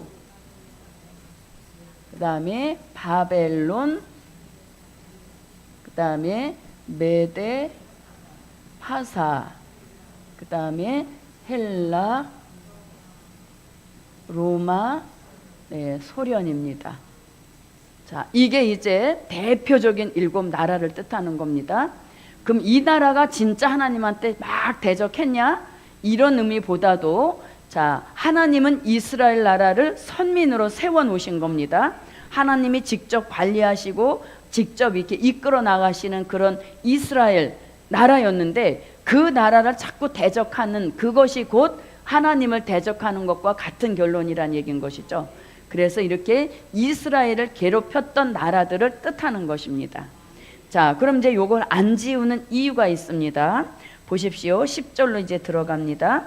또 7왕이라 5은 망하였고 이렇게 합니다. 그러니까 요한계시록을 쓸 주 95년경을 기준해 볼 때 5나라는 망했다는 것입니다. 그러니까 애굽도 망했고 아수르, 바벨론, 메다, 파사, 헬라 5은 망했다는 겁니다. 자, 그다음에 이제 뭐라고 하냐면 자, 하나는 있고 이렇게 말합니다. 로마가 주 95년경에는 아주 모든 길은 로마로 이렇게 말할 정도로 강성한 나라였었습니다. 그리고 결국 로마의 정권에 의해서 예수님이 십자가에 죽으신 이런 일도 당하신 것이죠. 그래서 그때 이 로마가 대단했었습니다. 자, 하나는 있고 다른 이는 아직 이르지 아니했다. 그러니까 소련이라는 나라가 아직 등장 안 했다는 겁니다. 어디를 기준으로 했을 때 요한계시록을 기록할 기준으로 봤을 때인 겁니다. 자, 근데 이제 보십시오. 이르지 아니하였으나 이르면 이렇게 말합니다. 이르면. 자, 이르면이라고 하는 것은 7째 머리 소련이 등장한다는 것이죠. 아직 이르지 아니했으나 이르면이라고 하는 것은 7째 머리 소련이 등장한다는 것을 말해준 겁니다. 그럼 7째 머리 소련의 등장은 1917년 10월 혁명을 통해서 7째 머리 소련이 등장하게 된 겁니다. 저는 우연히 이 1917년 10월 혁명이라는 다큐멘터리 흑백으로 찍은 걸 봤어요. 그래서 여러분들도 혹시 이게 찍으면 나올지 모르지만 보시면 도움이 됩니다. 그때 당시 러시아와 이제 러시아에서 소련을 이렇게 넘어가는 과정을 굉장히 잘 찍었어요. 예, 그래서 그때 저는 이걸 보고 큰 도움이 됐었습니다. 근데 그게 지금도 나올지는 모르겠습니다만, 자, 이렇게 이제 이르면이라고 하는 것은 7째 머리 소련의 등장을 말씀한 겁니다. 자, 이르면 뭐라고? 반드시 잠깐 동안 계속하리라 이렇게 말씀합니다. 반드시 어디서 많이 들어봤습니다. 어디서? 요한계시록 1장 1절에서 반드시 속히 될 일, 그러니까 될 일이 반드시 되듯이 이 7째 머리도 반드시 나와서 반드시 얼마 동안은 간다. 요거를 이제 알려주고 있는 겁니다. 자, 이르면 반드시 잠깐 동안 계속하리라 이렇게 말합니다. 잠깐 동안 계속한다는 겁니다. 그러니까 소련의 등장은 시한부적인 등장인 겁니다. 왜냐하면 등장부터 이렇게 잠깐 동안만 계속 간다는 겁니다. 그러면 요 말씀 안에는 결국 뭐가 들어있는 겁니까? 소련의 패망이 들어있다는 뜻인 겁니다. 그러면 소련의 패망은 1991년에 소련의 길을 내리고 다시 러시아라는 국호를 다시 올렸다는 이야기인 겁니다. 그러면 여기서 이거를 빼면은 얼마? 74년이 되는 겁니다. 그러니까 잠깐 동안 계속 한다 할 때 요 잠깐 동안 소련의 존재 기간은 74년이었다는 겁니다. 74년을 오면서 지구 땅 3분의 1을 공산화시킨 어마어마한 세력이었다는 얘기인 것입니다. 예, 그래서 이렇게 소련의 패망, 이게 요 안에 들어가 있다는 겁니다. 자, 그 다음에 이제 보십시오. 반드시 잠깐 동안 계속하리라. 그래서 소련의 지속 기간은 얼마라고? 네, 74년이라는 것입니다. 자, 그 다음에 이제 11절로 들어가겠습니다. 자, 11절을 읽어주십시오. 전에 있었다가 시방 없어진 짐승은 8째 왕이니 7 중에 속한 자라. 네. 저가 멸망으로 들어가리라. 네. 아멘. 자, 전에 있었다. 요거 아까 이제 했던 말씀이 또 나오는 겁니다. 계시록 17장 11절에서 전에 있었다. 이건 뭘 가리킨다고? 7째 머리. 소련의 등장을 뜻하는 겁니다. 전에 있었다. 그 다음에 시방은 없으나, 시방은 없어진 짐승. 시방은 요거는 뭐라고? 7째 머리 소련의 패망을 뜻하는 겁니다. 그러면 등장에다가는 1917년을 쓰시는 거고 여기는 1991년인 것이죠. 자, 시방은 없으나 그 다음에 뭐라고? 자, 시방은 없어진 짐승은 몇째 왕이다? 8째 왕이라는 것입니다. 8째 왕이다. 자, 8째 왕이라는 것입니다. 이 8째 왕에 대해서 이사야 선지자는 자, 이사야 14장 29절과 이사야 30장 6절에서는 독사와 불뱀이라 했고, 그 다음에 다니엘 선지자는 다니엘서 7장 8절과 11절에서 무엇이라? 작은 뿔이라고 한 것입니다. 결국 이 8째 왕이 어디에서? 계시록 13장 같은 수정통치 시대의 정치적 지배자가 된다는 얘기인 것이죠. 그래서 17장하고 13장은 연관성을 가지고 있는 겁니다. 자, 그 다음에 이제 보십시오. 8째 왕인데 이 8째 왕이 새로 나온 왕이 아니라 누구 중에 속한 자라? 7 중에 속한 자라 이렇게 말합니다. 이 8째 왕인데 이 8째 왕은 7 중에 속한 자다. 그럼 이거는 몇째 머리란 뜻? 7 중에 속한 자라는 것은 7째 머리를 뜻하는 겁니다. 7째 머리, 소련을 뜻하는 겁니다. 왜냐하면 이제 보십시오. 아까 우리가 계시록 17장 10절에서 5은 망하였고 하나는 있고 또 다른 이는 아직 이르지 아니하였으나 하면서 7 머리가 다 패망한 걸 알려주고 소련만 여전히 건재했었던 그런 말씀이 있는 거죠.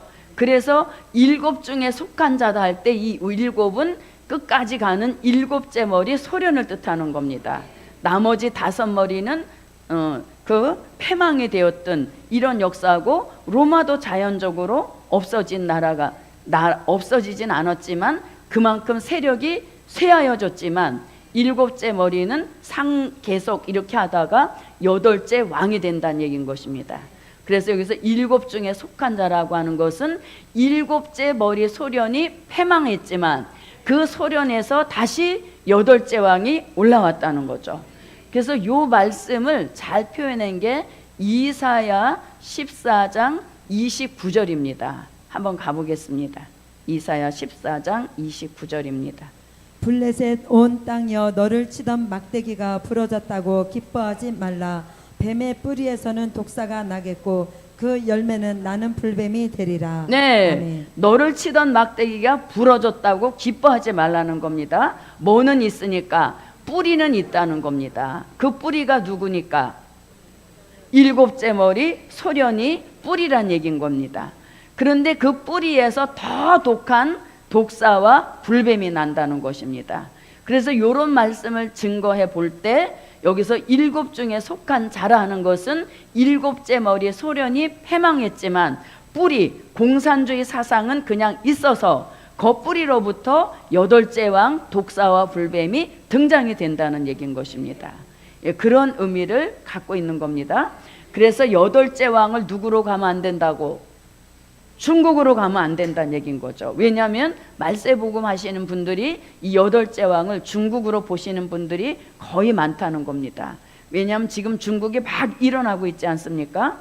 그러나 그거는 어떤 현실적으로 본 것이고 성경적 근거로 보면 이 여덟째 왕은 일곱 중에 속한 자라는 것입니다. 그럼 여기서 일곱 중에 속한 자라는 것은 일곱째 머리 소련이 패망했지만 뿌리는 남아 있어서 거기서 여덟째 왕으로 독사와 불뱀으로 작은 뿔로 등장해서 수정통치 시대의 지배자가 될 것을 알려주고 있는 것입니다. 자, 그러면 이제 다시 와 보십시오. 자, 일곱 중에 속한 자라 저가 할 때 저가는 누구? 저가 멸망으로 들어가리라 이렇게 말했습니다. 그러면 저가는 누구? 그렇지, 여덟째 왕을 뜻하는 겁니다. 저가라고 하는 것은 여덟째 왕, 누구한테 속한? 그렇죠. 일곱 중에 속한 여덟째 왕이 결국은 어디로 들어간다? 멸망으로 들어간다는 겁니다. 이 멸망으로 들어간다는 말씀이 아까 계시록 17장 자 멸망으로 들어가리라 8절에서 이미 한번 했던 말씀을 다시 하는 겁니다. 자, 17장 8절을 한번 봅니다.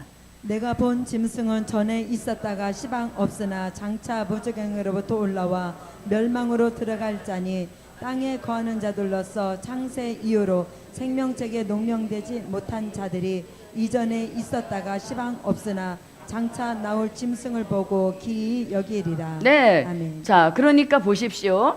이 여덟째 왕의 전신인 소련도, 여덟째 왕의 전신인 소련도 이르면 반드시 잠깐 동안 계속하리라 해서 어떤 그런 시한부적인 그 종말을 가지고 등장이 됐어요.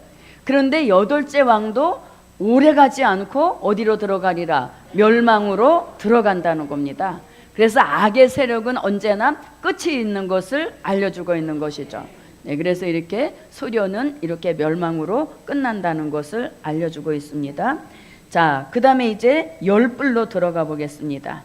자, 12절을 읽어주십시오. 내가 보던 열뿔은 열왕이니 아직 나라를 얻지 못하였으나 다만 짐승으로 더불어 임금처럼 권세를 일시 동안 받으리라. 네. 아멘. 자, 여기서 이제 우리가 눈여겨볼 것은 열뿔입니다. 자, 열뿔.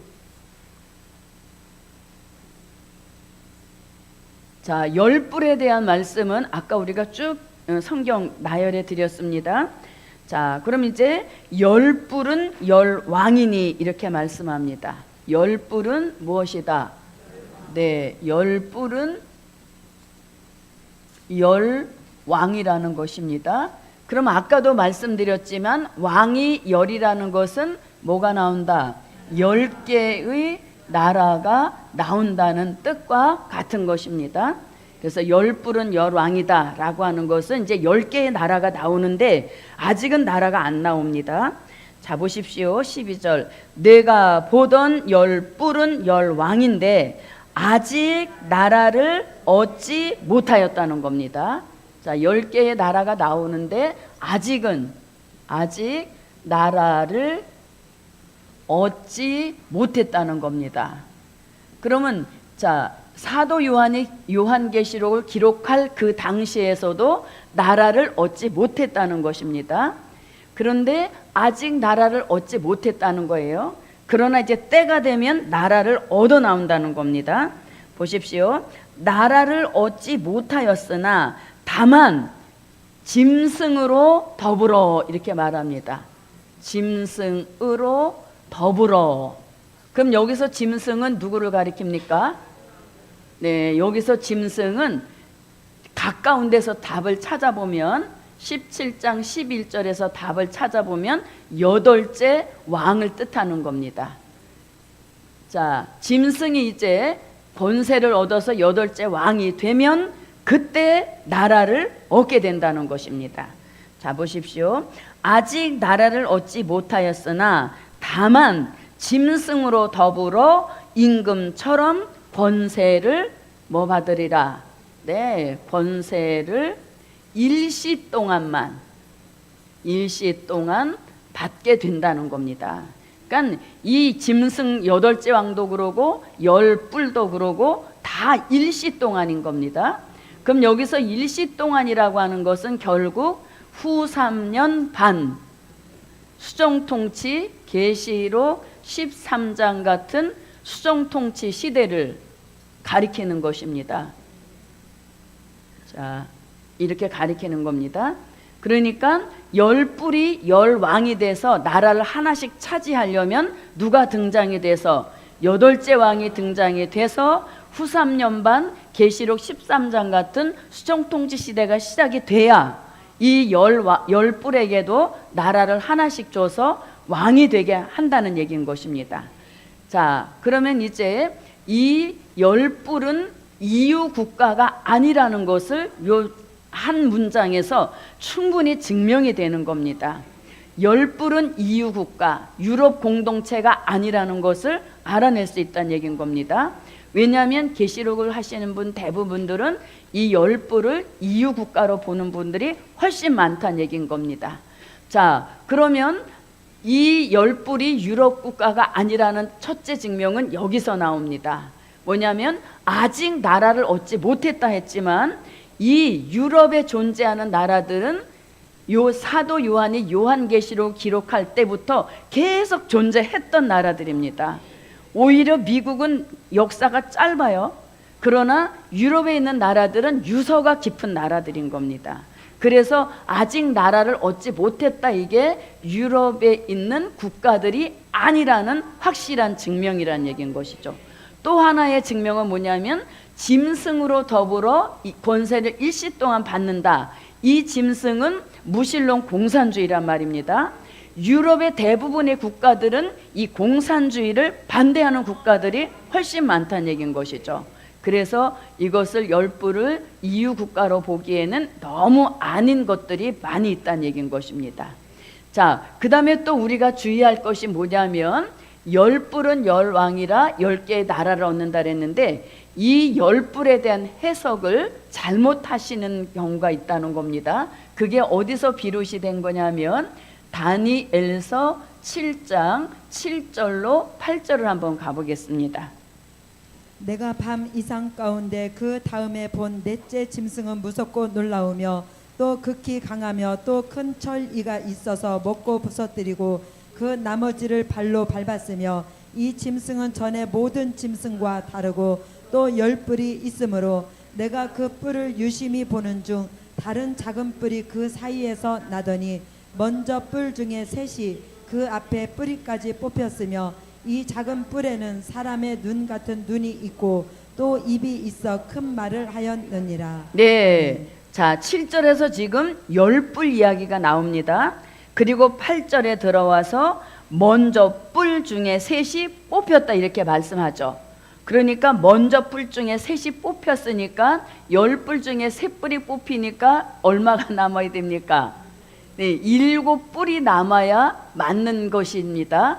그런데 여기서 3뿔이 뽑혔다 할 때 이 3뿔은 10뿔 중에 3뿔이 뽑혔다는 뜻이 아닌 겁니다. 왜냐하면 자 보십시오. 자 8절 내가 그 뿔을 유심히 보는 중 그럼 그 뿔을 유심히 봤다는 것은 7절에서 말씀한 10뿔을 가리키는 겁니다.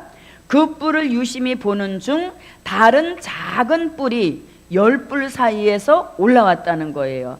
그런데 먼저 뿔 중에 셋이 그 앞에 작은 뿔 앞에 뿌리까지 뽑혔다 할 때 먼저 뿔 중에 셋이라고 하는 것은, 자 여기서 이제 먼저 뿔 중에 셋이라고 하는 것은 다니엘서 7장 1절로 6절, 7절, 8절에서 말씀하는 네 짐승 중 넷째 짐승은 이제 작은 뿔이 된 겁니다. 넷째 짐승 소련은 작은 뿔이 된 겁니다. 그럼 이제 몇 짐승만 남은 거예요? 세 짐승만 남은 거죠. 그래서 여기서 네 짐승이라고 하는 것은 4대 강국을 뜻하는 겁니다. 그럼 그 당시 4대 강국은 미국과 영국과 프랑스와 소련을 뜻하는 것입니다. 그런데 이 넷째 생물이 결국은 작은 뿔이 되는 겁니다. 그리고 먼저 뿔 중에 셋이 뽑혔다라고 하는 것은 작은 뿔이 8째 왕으로 등장하면 이 세 뿔은 있으나마나한 존재가 되는 겁니다. 누구한테 다 권세를 뺏기고, 그렇지, 넷째 짐승 소련 8째 왕한테 모든 권세를 다 뺏기고 형식적인 나라에 불과하다는 것이에요. 그래서 지금 여기서 먼저 뿔 중에 셋이 뽑혔다라고 하는 것은 10뿔 중에 3뿔이 뽑혔다는 뜻이 아니라 네 짐승 중에서 요 세 짐승을 가리키는 겁니다. 자, 그러면 요 말씀이 또 어디서 연결이 되냐면 11절로 한번 가보겠습니다. 다니엘서 7장 11절입니다. 그때 내가 그 큰 말하는 작은 뿔의 목소리로 인하여 주목하여 보는 사이에 짐승이 죽임을 당하고 그 시체가 상한 바 되어 붙는 불에 던진 바 되었으며, 네, 12절까지입니다. 그 남은 모든 짐승은 그 권세를 빼앗겼으나 그 생명은 보존되어 정한 시기가 이르기를 기다리게 되었더라. 네. 자, 그럼 12절에서 그 남은 모든 짐승은 권세를 빼앗겼지만 생명 자체는 보존되어 있다는 겁니다. 그래서 여기서 그 남은 모든 짐승 또한 미, 영, 부를 뜻하는 것으로서 이것이 결국은 뽑혀져 나갈 새 뿔이란 얘기인 것입니다. 누구에 의하여서? 이 넷째 짐승 작은 뿔 8째 왕에 의해서 이 권세 자체가 다 뺏길 새 뿔을 뜻하는 거예요. 그래서 이것은 10뿔 중에 새 뿔이 뽑혔다는 얘기가 아닌 것입니다. 자, 만약에 10뿔 중에 새 뿔이 뽑혀 나갔다는 이게 사실이라면 이 다니엘 선지서의 예언이 성취되는 계시록에서 우리는 무슨 뿔을 찾아볼 수 있게 됩니까? 그치, 7뿔을 찾아볼 수 있게 되는 거지. 왜냐하면 10뿔 중에서 새 뿔이 10뿔 중에서 새 뿔이 뽑혀 나갔다, 요렇게 이제 보게 되면, 그들이 주장하는 대로 그렇게 보게 되면 다니엘서는 예언인 것이고 요한계시록은 성취인 거죠. 그러니까 성취되는 요한계시록에서는 10뿔이 그대로 나오면 안 되는 겁니다. 몇 뿔이 나와야 돼요? 7뿔이 나와야 되지. 왜냐하면 10뿔 중에서 새 뿔이 뽑혔다고 주장을 하니까. 그러나 계시록이나 어디를 봐도 7뿔이란 말씀은 안 나오는 겁니다. 다 여전히 다니엘 선지자가 본 10뿔이 그대로 계시록에도 10뿔로 존재하고 있음을 볼 수 있다는 얘기인 거죠. 그래서 새 뿔이 뽑혔다고 그게 10뿔 중에 새 뿔이 뽑힌 게 아니라는 것입니다. 그 새 뿔은 네 짐승 중에서 소련, 이 작은 뿔 8째 왕에 의하여서 모든 권세를 다 뺏기게 될 형식적인 나라로 존재할 것을 말씀한 것입니다. 예, 오늘은 좀 재미가 그랬죠. 왜냐하면 제일 어려운 부분을 그래도 무난히 넘어갔습니다. 예. 자, 그 다음에 이제 이 10뿔이 10개의 나라로 존재한다는 것은 여러분들이 다 그림으로 그리실 수 있죠. 예, 세계 지도를 이렇게 펼쳐놓고 자기 마음대로 자르는 겁니다. 예, 10개를. 그래서 지난번에 제가 9개 잘랐다가 씌워보니까 모자라서 하나를 더 잘라서 10개를 만들었듯이, 그때가 되면 이제 8째 왕이 자기 마음대로 잘라서 10뿔들에게 하나씩 주는 겁니다. 그래야 열 왕이 되는 것입니다. 그래서 이제 여덟째 왕은 누구만 잘 부리면, 여덟째 왕은 열 왕만 잘 다스리면 이 세계는 잘 돌아간다는 얘기인 것입니다. 예, 그래서 오늘은 이제 12절까지 마치고 다음 주에 13절 들어가는 순서를 갖도록 하겠습니다.